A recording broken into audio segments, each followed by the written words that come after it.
મારું નામ મિનેશ આર પટેલ છે.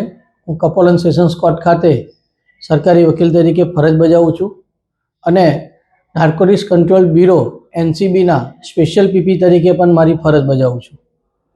આજરોજ જે નામદાર કોર્ટે ચુકાદો આપ્યો છે એ કેસની વિગત એવી છે કે 5/1/23ના રોજ નાર્કોટિક્સ કંટ્રોલ બ્યુરો અમદાવાદના અધિકારીઓને બાતમી મળેલી કે 5/1/23ના રોજ અમદાવાદ તરફ આવતી એક બસમાં એક વ્યક્તિ જે પીઠાઈ ટોલ નાકાથી પસાર થવાનો છે તે બસમાં તેની પાસેથી ડ્રગ્સ છે, જેથી તેની બાતમીના આધારે ટીમે કાર્યવાહી કરેલી અને ત્યાં બસમાં મુસાફર એનું નામ રહીશ મોહમ્મદ સન ઓફ શબ્બીર મોહમ્મદ કે જે રાજસ્થાનના રહેવાસી છે તેની પાસેથી 1 કિલો અને 14 ગ્રામ ગેરકાયદેસર નાર્કોટિક્સનો પદાર્થ મળી આવેલો.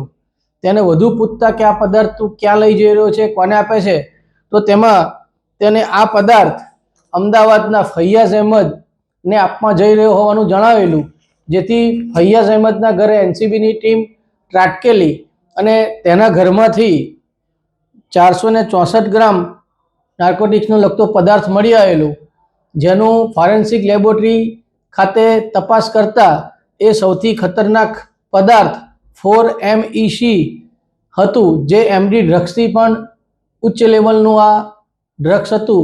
જેથી એની તપાસ કરી સમગ્ર ટ્રાયલ આજરોજ ચાલી ગયો, જેમાં બંને આરોપીઓ રહીશ મોહમ્મદ અને ફૈયાઝ અહેમદને સેશન જજ શ્રી કે.એસ. પટેલ સાહેબે 14 વર્ષની સજા અને બંનેને 1 લાખ રૂપિયા વળતરનો હુકમ કર્યો છે.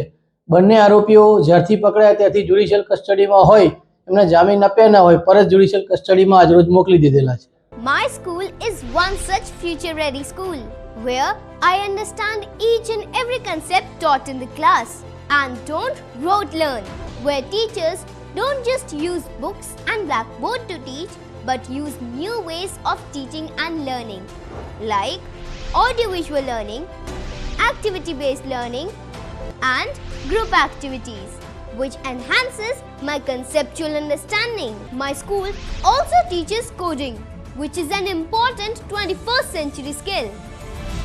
Not just that, I get an opportunity to showcase my skill on a national platform. And with all this, I acquire important skills that make me future ready and confident. Would you also like to know where is my future ready school? Visit now and see for yourself.